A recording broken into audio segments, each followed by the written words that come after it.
নামাজ পড়ে লোক খারাপ বলে সমালোচনা করছে। এইবার মা ডেকে বলে, বাবা গাজ্জালি, আমি শুনলাম নাকি তুমি বড় ভাইয়ের পেছনে নামাজ পড়ো না বাবা, এটা খারাপ কথা, লোক খারাপ বলছে। আমি তোমার মা আদেশ করছি, যাও বাবা তুমি বড় ভাইয়ের পেছনে নামাজ পড়ে যাও। এইবার ছোট ভাই মায়ের আদেশ সঙ্গেই পালন করেছেন, কোনো প্রশ্ন নেই। মা আদেশ করেছে, ছোট ভাই নামাজ পড়তে গেছে, বড় ভাইয়ের পেছনে নামাজ পড়তে গেছে। নামাজ পড়তে গিয়ে এইবার ক্যাম করেছে, রুকু করেছেন, সাজদায় যখন গেছে, সাজদায় গিয়ে সাজদা থেকে ছোট ভাই নিয়ে নামাজ ভেঙে পালিয়ে এসেছে। সাজদায় গিয়ে সাজদা থেকে উঠে পালিয়ে গেছে, নামাজ শেষ। আপনি বলুন, আজকে রেশান নামাজে যদি আমি সাজদা থেকে পালিয়ে যেতাম, আপনারা কিছু বলতেন না? কিছু বলবেন না তো? আরে কথা বলুন না, বলবেন না? স্বাভাবিক কথা তো। হ্যাঁ, হুজুর আপনি নামাজ ছেড়ে চলে গেলেন, কি ব্যাপার? স্বাভাবিক বলার কথা। এইবার লোক সমালোচনা শুরু করে দিল, দেখলে এতদিন নামাজ পড়ে না, আজকে ছোট ভাই নামাজ যদিও বড় ভাইয়ের পিছনে নামাজ পড়তে এলো, সে সাজদা থেকে পালিয়ে গেল। দেখলে কেমন ভাই? সমালোচনা শুরু হয়ে গেছে, লোক খারাপ বলছে। বড় ভাই ইমামকে খুব শুনিয়েছে কথা, যে দেখো তোমার ভাই কেমন ভাই, হ্যাঁ এতদিন নামাজ পড়ে না, আজকে নামাজ পড়তে সাজদা থেকে পালিয়ে গেল, কেমন ভাই সে? নামাজ ছেড়ে যেতে আছে, সে নামাজ ছেড়ে চলে গেল, এত বড় সব খারাপ বলছে। বড় ভাই শুনে আর থাকতে পারে না, কানতে কানতে সোজা চলে গেছে মায়ের কাছে। বড় ভাই মায়ের কাছে গিয়ে বলে, আম্মু জান শুনুন শুনুন, এতদিন আমার ছোট ভাই নামাজ পড়ে না, ভালো ছিল, কিন্তু আজকে নামাজ পড়তে গিয়ে, আজকে আমার ছোট ভাই নামাজ পড়তে গিয়ে আপনি বলেছেন আপনার হুকুম তামিল করার জন্য গেছে নামাজ পড়তে, নামাজ পড়তে গিয়ে ক্যাম করেছে, রুকু করেছে, ভালো কথা, সাজদায় গেছে, আমার ছোট ভাই সাজদা থেকে উঠে পালিয়ে গেছে। লোক খারাপ বলছে, মা কত কথা শুনবো বাবা, আর থাকতে পারছিল না, আমার ছোট ভাই আমার পেছনে কেন লেগেছে, আম্মু একটু বলুন, আমার ছোট ভাইকে একটু তাম্বি করবেন না, একটু তাম্বি করবেন না। মা শুনে মায়ের রাগ হলো, মা রেগে গিয়ে বললেন, ছোটকে ডাকো। ইমাম গাজ্জালিকে ডাকা হলো। মা বলছেন, ডাকারে আমি শুনলাম লোকে তোমার সাজদা থেকে পালিয়ে এসেছ। ছোট ভাই বলছেন, হ্যাঁ আম্মু জান আমি পালিয়ে এসেছি। এইবার মা ছোট ভাইকে মারতে আরম্ভ করলো, ইমামে গাজ্জালিকে মারছেন। এইবার মার খাওয়ার পর ইমামে গাজ্জালি বলছেন, ও আম্মু জান আমাকে মারলেন কেন আম্মু? তুমি সাজদা থেকে পালিয়ে এলে কেন? কেন পালিয়ে এলাম এটা তো জিজ্ঞেস করা উচিত ছিল আম্মু, ওটা জিজ্ঞেস না করে আপনি মারলেন কেন আম্মু? কেন পালিয়ে এসেছি যদি জিজ্ঞেস করে মারতেন, কিছুই বলতাম না আম্মু, আমি কেন পালিয়ে এলাম জিজ্ঞেস করলেন না। ওটা আমি পরে বলবো কেন পালিয়ে এসেছে। একটু সালাত সালাম করে নি এখন। আসলে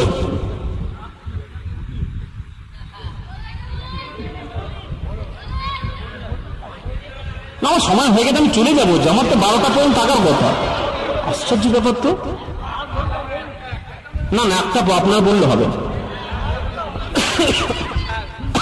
এইটা বলে দিই, খালি যদি শুনতে চান এটা বলে দিই, নাহলে থাক একদমই বলবো না। তো কাশি হচ্ছে, আরেক আমি যেতে হবে এখন, কোথায় ভাঙড় থানা যাবো, কত দূর রাস্তায় মৌলানা সাহেব জিজ্ঞেস করুন নাকি, আপনারা জানেন না, আপনারা বসে কোথায় ভাঙড় যাবো আমি, রাস্তাও তো প্রচন্ড, এখানে বালির গাড়ি, এখন ভিড় জামে পড়ে যাবো, তাদের চলে যাবো, 12টা থাকার কথা ভাই যা বাইরে আমার যুবকেরা। আচ্ছা এই কথাটা আমি বলে চলে যান, হ্যাঁ আপনারা আফসোস হবেন, ব্যথা পাবেন, আপনারা কথা আমাকে খারাপ বলবেন, আমি রাস্তায় যাবো, কোথায় বিপদ যদি হয় আমি বলে যাই। ভাই কি গো শুনলেন? সকলে শুনলেন? একটু তকবীর দেন তো দেখি, না রে দেখবি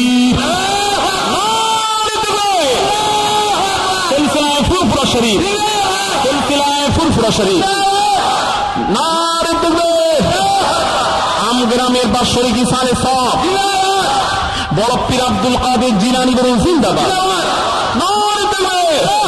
বড় পীরের সদরে সানি বলুন জিন্দাবাদ, বড় পীরের সদরে সানি বলুন জিন্দাবাদ। আল্লাহ কবুল করেন, জোরে বলুন আমিন, জোরে বলুন আমিন। দরুদ শরীফ আল্লাহুম্মা সাল্লি আলা সাইয়্যিদিনা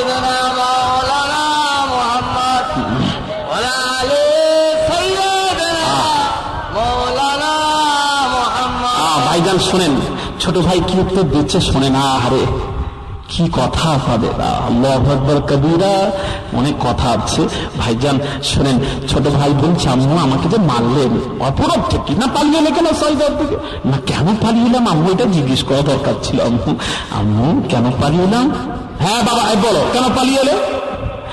এইবার ইমামে গাজ্জালী বলছেন আম্মু জান, ও আম্মু জান, আম্মু জান, আপনি নামাজ পড়তে পাঠালেন, নামাজ হলো আল্লাহ, জোরে বলো নামাজ কার? আল্লাহর নামাজ। আল্লাহর নামাজ পড়তে গেছি, আমি আল্লাহর নামাজ পড়তে গেছি, আমার বড় ভাই কিয়াম করেছি আল্লাহর জন্য, রুকু করেছি আল্লাহর জন্য, আর সাজদায় গেছি আল্লাহর জন্য।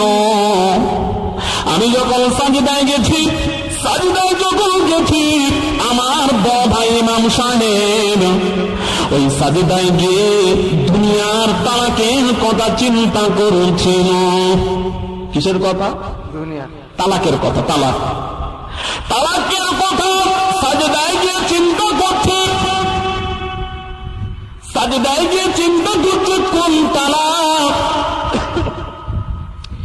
স্বামী বিবিকে বলছে বিবি রে, তুই এমন একটা ইবাদত কর যে ইবাদতটি তুই যে সময় করবি ওই সময় বিশ্বের কোন মানুষ যেন ওই ইবাদতটা না করে, ওই রকম একটা ইবাদত কর। যদি করতে না পারিস তোর উপর 3 তালাক বায়ান। এইরকম এই তালাকের মীমাংসা করেছিলেন একজনই, আরে আমাদের ইমামে আজম আবু হানিফা মীমাংসা করেছিলেন, কেউ পারে না। ভাইয়েরা আমার, এই রকম তালাকের কথা, এই তালাকের কথা সাজদায় গিয়ে চিন্তা করেছিলেন। এমন সময় ছোট ভাই বলছে আম্মু জান, আল্লাহর নামাজ পড়তে গেছিলাম, আল্লাহর নামাজ যতক্ষণ হয়েছে ততক্ষণ আমি ছিলাম সাজদায় গিয়ে। আমার বড় ভাই যখন দুনিয়ার ওই তালাকের কথা চিন্তা করলো, আমি চিন্তা করলাম আল্লাহর নামাজে তালাকের কথা আসবে কেন, যার কারণে যখনই আমার ভাই সাজদায় গিয়ে তালাকের কথা চিন্তা করেছে তখনই আমি সাজদা থেকে পালিয়ে এসেছি। আরে কথা বুঝতে পেরেছে? নামাজ তো আল্লাহর, আল্লাহর নামাজে তালাকের কথা আসবে কেন? যতক্ষণ আল্লাহর নামাজ হয়েছে ততক্ষণ আমি ছিলাম। আর সাজদায় গিয়ে তালাকের কথা যখন চিন্তা করবো তখন পালিয়ে এসেছি। নামাজে তালাকের কথা আসবে কেন? নামাজের দুনিয়ার কথা আসবে কেন? যে নামাজের দুনিয়ার কথা আছে মনে পড়ে খেয়াল হয়, সে নামাজ নয়, যার জন্য আমি নামাজ ভেঙে এসেছি। এখানে একটা প্রশ্ন রয়ে গেল। প্রশ্ন হলো, ছোট ভাই মুক্তাদি, বড় ভাই ইমাম সাহেব সাজদায় গিয়ে মনে মনে কি করেছিল, ছোট ভাই কি করে তিনি জানলেন? তিনি জানতে পারলেন কি করে? আরে কথা ঠিক কিনা বলুন, এটা প্রশ্ন যাবে। ছোট ভাই জানলো কি করে? উনি তো মনে মনে করছিলেন। ভাইরা আমার, এই প্রশ্নের উত্তর শুনুন। এই প্রশ্নের উত্তর হলো আল্লাহর নবী বলেন, দয়াল নবী রাহমাতুল লিল আলামিন হুজুরের শান করেন, আল্লাহর নবী বলেন ইত্তাকু ফিরাসাতাল মুমিনি ফাইন্নাহু ইয়ানজুরু বিনুরিল্লাহি তাআলা। আল্লাহর নবী বলেন আল্লাহ ওয়ালাদেরকে ভয় করো, কারণ আল্লাহ ওয়ালারা আল্লাহর নূরের ভেতর দিয়ে দেখতে পান। জোরে জোরে বলুন সুবহানাল্লাহ। আল্লাহর ওলি নূরের ভেতর দিয়ে দেখতে পেয়েছেন। আমার বড় ভাই মনে মনে তালাকের কথা চিন্তা করেছে, যার কারণে আমি নামাজ ছেড়ে চলে এসেছি।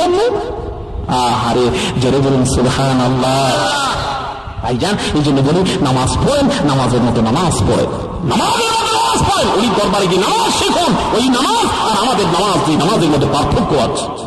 এই জন্য নামাজ পড়ুন। আমাদের নামাজ, এই নামাজ হচ্ছে কোরআন বলছে ইন্নাস সালাতা তানহা আনিল ফাহশাই ওয়াল মুনকার, নামাজ খারাপ কাজ থেকে দূরে রাখে। কোরআন বলছে, আল্লাহ বলছেন যে নামাজ পড়ে সে কখনো মিথ্যা বলতে পারে না। আল্লাহ বলছেন যে নামাজ পড়ে সে কখনো সুদ ঘুষ খেতে পারে না, যে নামাজ পড়ে সে হারাম খেতে পারে না, যে নামাজ পড়ে সে গীবত পরনিন্দা পরচর্চা করতে পারে না। ঠিক কিনা জোরে বলুন? যে নামাজ পড়ে সে মানুষের হক মেরে খেতে পারে না। ঠিক কিনা জোরে বলুন? তাহলে যারা আমরা নামাজ পড়ছি আমরা বোধহয় এইসব কাজ আমরা করিনি বলে কি গো? নামাজিরা এরকম করে? মিথ্যা বলে? নামাজিরা মিথ্যা বলে? নামাজিরা সুদ ঘুষ হারাম খায়? খায় না। দেখুন নামাজ খায় না, আমরা খাই না।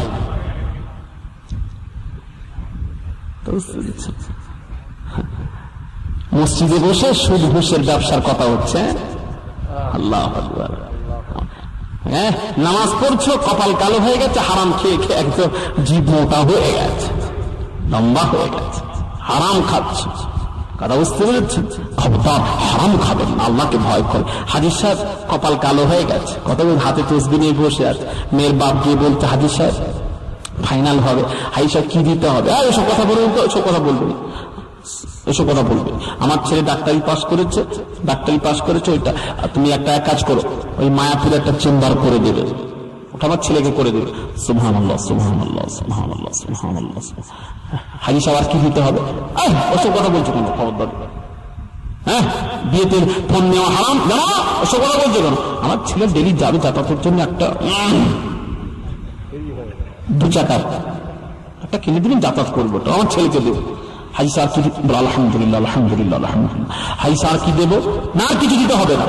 এক কাজ করে ওই 50,000 টাকা ছেলেকে দিয়ে দিবেন, ওসব বলবেন না, ওসব কথা। আল্লাহু আকবার, আল্লাহু আকবার, আল্লাহু আকবার, আল্লাহ। কপাল কালো হয়ে গেছে, মসজিদে গিয়ে খালি ঠুকছে, ও ঠুকে কিছু লাভ নেই, ঠিক কিনা? জোরে বলুন। হ্যাঁ, আমাদের অবস্থা কেমন জানেন? আর বললাম না, থাক বাবা, ও ঠুকে লাভ নেই, সারা জীবন ঠুকে লাভ নেই। হ্যাঁ, ওই 50,000 টাকা দিয়ে খাওয়ান দান করলে ওই টাকাটা কি টাকা? হালাল না হারাম? আপনাদের দেশে বলে এগুলি নেই মনে হয়, না এগুলো এই এলাকা ভালো, আমি জানি তো এলাকার সুনাম আছে, এলাকায় সব নেই। ছেলেরা বিয়ে করে বিনা পয়সা নিয়ে আসে, আমি খুব সুনাম শুনেছি, নাম শুনেছি। আস্তে আস্তে পালাও, তাতে যে পালাবে। এবার শুরু করবো আমি এখন। হ্যাঁ, যারা পালাতে চাও, অসুবিধা নেই। এবার আমি একটা ওয়াদা করাবো, এই এলাকায় নেই তো সব, না বললে আমি কত ওয়াজ করবো। আছে না? নেই? তাহলে কম আছে, ওটা বলে কম যদি থাকে ওটা ধরা যাবে। হ্যাঁ, বেশি আছে? ও আল্লাহ, মানে দাবিতে বরপন নাই এলাকায় আছে? ক টাকা নেয়? 10,000? 10,000 কি বলবে? 1 লাখ ইনি বলে, ছেলে কি বলছে? 1 লাখ, 2 লাখ, 2 লাখ? ওরে আল্লাহ, কি রে বাবা, এলাকা ভালো বলছি না, ওই জন্য 2 লাখ লাগে। এলাকা ভালো, ছেলে ভালো। সোনার ছেলেরা ওয়াজ শোনো, কুয়ায় ব্যাঙ পড়ে মরে গেছে। হুজুর কি করব বাবা, কিছু করার নেই, 7 বালতি পানি তুলে ফেলে দাও। 7 বালতি পানি তুলে ফেলে দিয়েছে, আবার ছুটে গেছে। হুজুর কি করব, দুর্গন্ধ এখনো আসছে। বলে বাবা, গুনতিতে ভুল হয়েছে, আরো 7 বালতি গুনে তুলে ফেলে দাও। আবার গেছে, 7 বালতি পানি তুলে ফেলে দিয়ে আবার গেছে। কি হলো হুজুর, এখনো দুর্গন্ধ আসছে? এখনো আসছে, কি ব্যাপার? বাবা বলো, বাবা গো, যে ব্যাংকটা পড়ে মরে গেছে, ওই কুয়া থেকে ব্যাংকটি তুমি তুলেছ? বলেন না হুজুর, তা তো আপনি বলেননি। আপনি তো বলেছেন 7 বালতি পানি তুলো। আমি পানি তুলছি, ব্যাংক তুলিনি। বাবা, ব্যাংক পড়ে আছে, পানি তুললে আবার পাপ হবে। বাবা, আগে পানি তুলে ফেলুন, পানি তুলে ফেলুন। ও যুবকের গো, পানি তুলে ফেলা হচ্ছে, ব্যাংক তোলা হচ্ছে না। আগে ব্যাংক তুলো, তারপর পানি পরে তোলো। কথা ঠিক কিনা? আগে কি তুলতে হবে? ব্যাংক তুলে। তাহলে আমাদের যে ব্যাংক ওইগুলো তুলেন না, তারপর পানি তুলবেন। খবরদার ছেলেরা, সবাইকে ছুঁয়ে তারপর যা করবে। নামাজ শরীয়তের ফরজ জানি আমি, রোজা রাখা ফরজ জানি, হজ করা ফরজ জানি, যাকাত দেওয়া সাহেবে নিসাবের জন্য যাকাত দেওয়া ফরজ জানি। ওটা তো জানালে মৌল বিষয়, এটা জানা ছড়ে গেল। যেমন 5 ওয়াক্ত নামাজ পড়া, এইটাই 5টা আরকান, এটা ইসলামের রুকুন। এইটাই কি ইসলাম পরিপূর্ণ নয়? ইসলাম হলো ইয়া আইয়ুহাল্লাযীনা আমানু উদখুলু ফিস-সিলমি কাফা। মসজিদে ঢোকে যে একটা পা মসজিদের ভেতরে, একটা বাইরে, ওটা কি পরিপূর্ণ প্রবেশ? আপনারা বলবেন ওটা কিন্তু পরিপূর্ণ প্রবেশ নয়। জামা পড়ছি, 1 হাত গলিয়েছি, ওটাকে পরিপূর্ণ পড়া বলবেন? পড়া বলবেন না। অতএব ইসলাম হলো নামাজ পড়ছি, রোজা রাখছি, হজ করছি, যাকাত দিচ্ছি, এদিকে হারাম খাচ্ছি, বিবাহ হতে দাবি করে নিচ্ছি, লজ্জা থাকা উচিত। বিবাহ হতে যারা 1 পয়সা মেয়ের পিতার কাছ থেকে দাবি করে না, বাপে ছেলের পিতা মেয়ের পিতার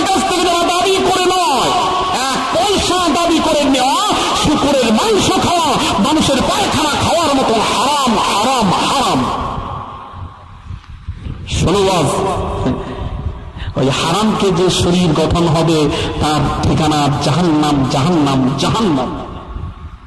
কি হচ্ছে আমাদের অবস্থা? আমি আর বেশি দূরে যাচ্ছি না, আমি তাই বলবো ছেলেরা, যুবকেরা, আমি আওয়াজ একটি আমলের কথা বলে আমি তোমাদের কাছ থেকে বিদায় নেব। ও যুবকেরা, তোমরাই হলো সম্পদ, তোমরাই হলো সম্পদ। আল্লাহ নবী যুবকদেরকে বড় ভালোবাসতেন। আর নবীজি আমার ওয়াজ করছেন, জারীর রাদিয়াল্লাহু তাআলা আনহু, একদম তরুণ সাহাবী। জারীর দাঁড়িয়ে আছেন বসার জায়গায়, বিশ্বনবী জনাবে মুহাম্মদুর রাসূলুল্লাহ সাল্লাল্লাহু আলাইহি ওয়াসাল্লাম হুজুর কি করলেন, নিজের চাদরখানা জারীরকে ছুঁড়ে মারলেন, দিয়ে বললেন, জারীর বসার জায়গা নেই, আমার এই মুজাম্মিলওয়ালা চাদরটা তুমি বিছিয়ে তার উপরে বসে যাও। আমার নবী তরুণদের যাতে ভালোবাসতেন, ওরে যুবকেরা, তোমাদেরকে আল্লাহ নবী বেশি ভালোবাসতেন। তরুণেরা, যুবকেরা সর্বপ্রথম ইসলাম গ্রহণ করেছিল। তাই বলবো যুবকেরা, একটাই আমল করো, একটাই আমল। আজকে তোমরা যদি সত্যি রাসূলকে ভালোবাসো, আল্লাহ নবীর সাথে যদি জান্নাতে থাকতে চাও, একটাই কথা আমি বলবো, আমল হলো, সবচেয়ে বড় আমল হচ্ছে যুবকেরা বিবাহ করবে। আজকে ওয়াদা করো, হুজুর গো, আমরা আল্লাহকে ভয় করি, আমরা আল্লাহকে ভয় করি, হারাম আমরা খেতে রাজি নয়। আল্লাহ কোরআনে বলেন, কুলুল তাইয়্যিবাত, হালাল ভক্ষণ করো, হালাল ভক্ষণ করো, হালাল খাও, হালাল উপার্জন করো, হালাল মাল ভক্ষণ করো, হারাম খেও না, হারাম খেও না, উপার্জন করো না, হারাম থেকে বাঁচবেন। হারাম চারটা জিনিসকে বিনষ্ট করে দেয়, নামাজ, রোজা, হজ, যাকাত, চারটাকে বিনষ্ট করে দেয়, নষ্ট করে দেয়, সেটা হলো হারাম। এই হারাম থেকে বিরত থাকবেন যুবকেরা, মুসলমানেরা। আমি হাতে ধরে বলি আজকে, ও যুবকেরা গো, যে যুবকেরা অবিবাহিত যুবক, তোমরা আজকে হাত তুলে ওয়াদা করো, আমরা বিবাহ করবো, হুজুর গো ওয়াদা করলাম। ওইরকম হারাম এতদিন জানি না, এতদিন জানি না, হুজুর ওয়াদা করছি এই হারাম আমরা খাবো না। যারা এই হারাম দাবি করে নিয়েছে, তার ঘরে একটু খবর নিয়ে দেখো, তার ঘরে স্বামী স্ত্রীর মহাব্বত নেই। কথা ঠিক কিনা জোরে ধরুন, একটু খবর নিয়ে দেখেন, স্বামী স্ত্রীর মহাব্বত নেই। কেন থাকবে না, কেন নেই? আল্লাহর আইন যে মানে না, তার ঘরে শান্তি আসতে পারে না। তোমার আল্লাহর হুকুম মানো, খবরটা দেখবে তোমার মিয়া বিবি শান্তি। দয়া নবী রাহমাতুল আলামিন বলেন, আল্লাহ নবী বলেন, যে বিবি স্বামী স্ত্রীর, যে ঘরে স্বামী স্ত্রীর মহাব্বত নেই, রাসূলুল্লাহ বলছেন তার ঘরটা জাহান্নামের আঙিনা হয়ে যায়। আর যার ঘরে স্বামী স্ত্রীর মহাব্বত থাকে, ওই ঘরটা আল্লাহর বেহেশত হয়ে যায়। জোরে বলুন সুবহানাল্লাহ, বেহেশতের আঙিনা হয়ে যায়। ভাইরা আমার, তাই বলবো, আপনারা শান্তি চান, মহাব্বত যদি চান, ও যুবকেরা গো, মহাব্বত যদি স্বামী স্ত্রীর মহাব্বত যদি পেতে চাও, তাহলে তোমাকে ওয়াদা করে দেবো, আজকে আপনার সামনে পীরের আওলাদ, আপনি পীরজাদা, আপনার কাছে আমরা ওয়াদা করছি, আল্লাহর কাছে ওয়াদা করছি, আমরা আর বিবাহতে এক পয়সা যৌতুক নেব না, দর্পণ নেব না। রাজি আছো যুবকেরা? রাজি আছো? আমি তাকবীর দেব, তাদের হাত তুলে বলবে। আগে জেনে নিয়ে একটু কোন কোন যুবকেরা তাদের বিয়ে হয় না, আমি একটু দেখবো। অবিবাহিত যুবক যারা আছে, একটু হাত তুলো তাড়াতাড়ি। হ্যাঁ, তাতে তোলো, দেরি করো না, আমার কথার উপর দেরি করো না, যেতে হবে। একটা হাত তুলে নামিয়ে দিলে কেন? ছেলে নামাচ্ছ কেন? হাত ধরো, তোলো, অসুবিধা। হ্যাঁ, ছেলেটা নামিয়ে দিয়ে কি চিন্তা করলে? হাত তোলো। 1, 2, 3, 4, 4 জনের বিয়ে হয়নি, তাছাড়া সবের বিয়ে হয়ে গেছে। আমি বললাম না, এলাকা ভালো, 4 জনের বিয়ে হয়েছে। তাই তো দেখলাম তো আপনি, 4 জনের বিয়ে হয়েছে, তাছাড়া সকলে, 4 জনের বিয়ে হয়নি, তারপরে সকলে হয়ে গেছে, সকলে হয়ে গেছে। আশ্চর্য ব্যাপার, কি সমাজ আছে, কি ওয়াজ করবো বলে। ছেলেরা, তোমরা তো হাত তোলো না, আল্লাহকে ভয় করো না। বলো, এই ছেলেরা, তোমরা ভাইজান, আপনারা মরবেন না? কথা বলছেন না, এটা একটু এইটুকু বলে দেন, আপনারা মরবেন না তো? কুল্লু নাফসিন যায়িকাতুল মউত, প্রত্যেক জানদারকে মওতের মজা চিখতে হবে, একদিন একদিন মরতে হবে। জোরে বলুন মরবেন না? আরে জোরে বলুন না, মরবেন না? কবে মরবেন এটা বলুন না ভাই, ওইটা বলে দেন, আমি আর ওই কথা জিজ্ঞেস করছি না। মরতে হবে, কবে মরবেন দিনটা বলেন না, দিনটা। তাহলে জানেন না যখন এত লাফালাফি করছেন কেন? আজকে ওয়াদা করতে পারছেন না, হাত তুলতে পারছেন না, কখন ডাক আসবে চলে যেতে হবে। কবরে কি আল্লাহ প্রশ্ন করবে, কবরে যখন প্রশ্ন হবে কি উত্তর দেবে?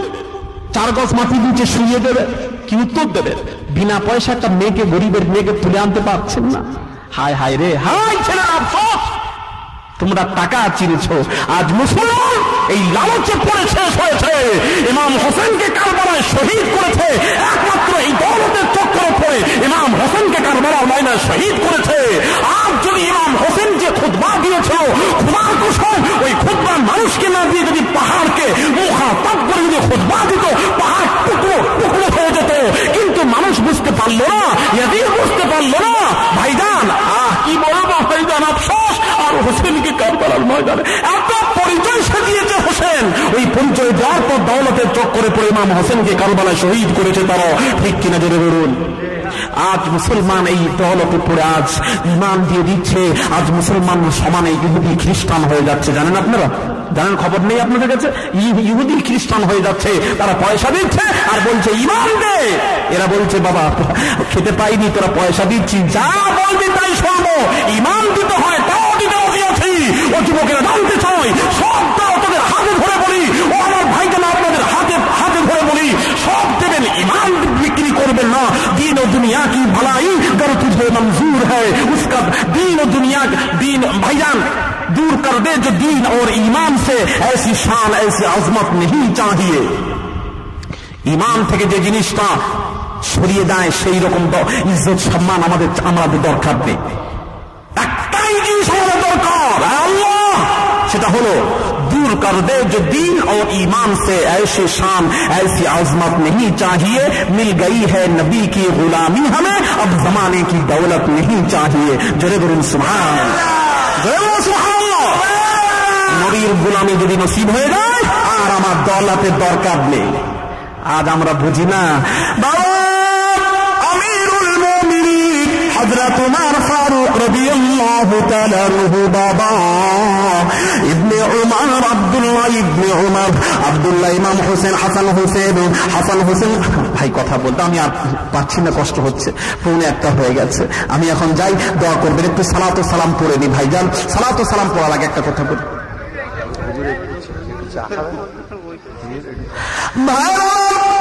ইবনে উমর আব্দুল্লাহ ইমাম হাসান হোসেন একটা ঘর তৈরি করেছেন। কি তৈরি করেছেন?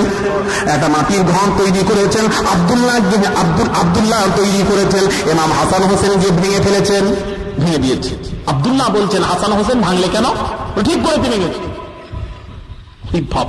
ঠিক করে তুই ভেঙেছি, দাও তোমার বাপ, হ্যাঁ তোমার তোমার নামাকে বলতে যাচ্ছি, আমার আব্বাকে বলতে যাচ্ছি, তা তোমাকে ব্যবস্থা করছি। আব্দুল্লাহ বলছেন আমি আব্বাকে বলতে যাচ্ছি। হযরত হাসান হোসেন বলছিল তুমি তোমার আব্বাকে বলবে? যাও বলবে, যা তোমার আব্বা আমার নানা জানের গোলাম। এই কথা বলতে ছেলে তো বাচ্চা ছেলে বুঝতে পারে না, রেগে গেছে আরো। আমার বাপ তোমার নানার গোলাম, এত বড় কথা, এত বড় বুকের পাটা, এত বড় কথা। আমি যাচ্ছি আমার বাপকে বলতে। বলে যা তোমার বাপ আমার নানার গোলাম, এখনো বলছি, বলবো। ছুটে গেছে। আব্বু কি হয়েছে? টাটা আব্দুল্লাহ কি হয়েছে? না আব্বু আমি একটা ঘর তৈরি করেছিলাম, ইমাম হাসান হোসেন এসে ভেঙে ফেলেছে। আমি বললাম যে আব্বাকে বলতে যাচ্ছি, তিনি বললেন যাও তোমার আব্বাকে বলবে, যাও তোমার আব্বা আমার নানার গোলাম। এত বড় কথা বলেছে। ভাইরা আমার, যুবকেরা, হযরত উমর ফারুক রাদিয়াল্লাহু তাআলা আনহু কোন ওমর যে ওমরের দ্বারা ইসলাম পরিপূর্ণ হয়েছে, সেই ওমর চোখগুলো লাল লাল করে আব্দুল্লাহর হাত ধরে ছুটে গেছেন, গিয়ে বলছেন ওরে হাসান হোসেন রে, আমি শুনলাম নাকি তোমরা নাকি বলেছ, তোমরা নাকি দুইজনে বলেছ আমি নাকি তোমার নানার গোলাম। এটা নাকি বলেছ। আমাদের ছেলেপুলে সেই জায়গায় যদি হতো সঙ্গে সঙ্গে কথা ঘুরিয়ে দিয়ে বলতো না বলিনি। আগে কেমন পারফেক্ট ছেলে হাসান হোসেন বলছে হ্যাঁ বলেছি। হযরত উমর বলছেন ওরে হাসান হোসেন রে, যেটা তোমরা বললে ওটা লিখে দিতে পারবে? বলে হ্যাঁ যেটা বললাম লিখে দিতে পারবো। সঙ্গে সঙ্গেই একটা পর্চা দিয়ে বললেন ওরে হাসান হোসেন লিখে দাও। হাসান হোসেন লিখে দিলেন। হযরত উমর আমিরুল মুমিনিন খলিফাতুল মুসলিমিন উমর ফারুক রাদিয়াল্লাহু তাআলা আনহু আমার নানা জানের গোলাম। হাসান হোসেন দস্তখত করে দিলেন। বাবাজি এমন সময় হযরত উমর ওইটা পর্চাটা নিয়ে সোজা চলে গেলেন উসমান গনির কাছে গেলেন। হযরত উসমান গনির কাছে গিয়ে বলছিল, ভাই উসমান তুমি নবীর কে? বলে আমি নবীর গোলাম। বলে সার্টিফিকেট? বলে না সার্টিফিকেট নেই। ছুটে গেছেন হযরত আলীর কাছে, ওরা আলী রে ভাই তুমি নবীর কে? না আমি নবীর গোলাম, সার্টিফিকেট দেখাও। বলে সার্টিফিকেট নেই। হযরত আবু বকরের কাছে গিয়ে বলছেন, ভাই আবু বকর আপনি নবীর কে? আমি নবীর গোলাম, সার্টিফিকেট দেন। সার্টিফিকেট দেখান। বলে সার্টিফিকেট নেই। হযরত আবু বকর হযরত উসমান আলী ধরে বলছেন, ভাই ওমর রে তুমি নবীর কে? বলে আমি নবীর গোলাম, দাও সার্টিফিকেট দেখাও। সঙ্গে সঙ্গেই আমিরুল মুমিনিন ওমর ফারুক রাদিয়াল্লাহু তাআলা আনহু ওই হাসান হোসেনের পর্চা লেখা তফসির ওই হাতে তুলে দিয়েছেন, দিয়ে বললেন এই নেন সার্টিফিকেট। সার্টিফিকেট হযরত আবু বকর দেখছেন, আলী দেখছেন, উসমান দেখছেন, হযরত হাসান হোসেন লিখে সই করেছেন যে ওমর আমার নামাজ জানের গোলাম। জোরে বলুন সুবহানাল্লাহ। হযরত আবু বকর বলছেন, আলী বলছেন, উসমান বলছেন, ভাই ওমর তুমি যে সার্টিফিকেটটা পেয়েছো এই সার্টিফিকেট আমরা তো পাইনি, তোমার খুশনসিব। হযরত উমর বলেন, হযরত উমর বহু কথা উমর বললেন, ও ছেলে আব্দুল্লাহ রে আমি উমর যদি মারা যাব এই সার্টিফিকেটটা আমার কাফনের ভিতরে করে দিও। আমি আল্লাহ যদি জিজ্ঞেস করবো তুমি আমার জন্য কি করেছো, দিনের জন্য কি করেছো, ইসলামের জন্য কি করেছো, আমি আমার কিছুই করতে পারিনি। ওই হাসান হোসেন লেখা কাগজটা আল্লাহর কাছে পেশ করে দেব, যেহেতু আল্লাহ ইমাম হাসান হোসেনকে বড় ভালোবাসে। আল্লাহ ইমাম হাসান হোসেনকে ভালোবাসেন, কত ভালোবাসা আল্লাহ নবী সাজদায় চলে গেছেন। ইমাম হাসান হোসেন পিঠে চেপেছেন। আল্লাহ রাব্বুল আলামিন বলেন হাবিব রে, আল্লাহ বলেন হাবিব রে ইমাম হাসান হোসেনকে পিঠে খেলাধুলা করতে দাও। তুমি যদি সাজদা থেকে মাথা তুলো ইমাম হাসান হোসেনের খেলায় ডিস্টার্ব হবে। আমি আল্লাহ ইমাম হাসান হোসেনের খেলায় ডিস্টার্ব হতে দেব না। হাবিব রে সাজদায় পড়ে আছো, এইভাবে সাজদায় পড়ে থাকো। ইমাম হাসান হোসেন পিঠ থেকে নামা পর্যন্ত মাথা জমিন থেকে তুলতে পারবে না। জোরে জোরে বলুন ভাইরা আমার। খালি তাই নয়, একদিন এক শিকারী একটা হরিণের বাচ্চা শিকার করে আল্লাহ নবীকে দিলে, আল্লাহ নবী কি করলেন, ইমাম হাসানকে খেলতে দিয়েছেন।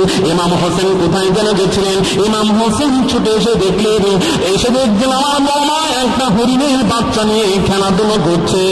ইমাম হোসেন বলছেন, নানা যাব, ও নানা যাব, আমার বাচ্চা কোথায় নানা? ও নানা গো আমার বাচ্চা কোথায়? নানা বলে জাতি গো ওই যে বড় ভাইকে একটা বাচ্চা দিয়েছি, ওই বাচ্চা দিয়ে তোমরা দুই ভাই মিলে খেলাধুলো করবে যাও।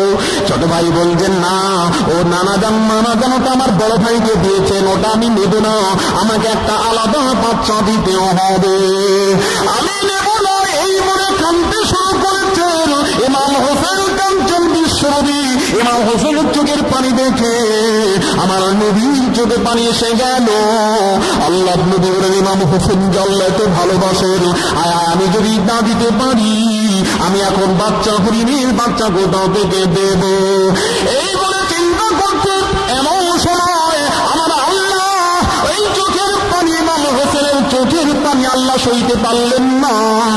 আমার আল্লাহ কি করলেন, ওহী করে দিলেন। বাবা ওহী হলো একটা ওহীর অর্থ হলো পায়গাম, একটা ইশারা।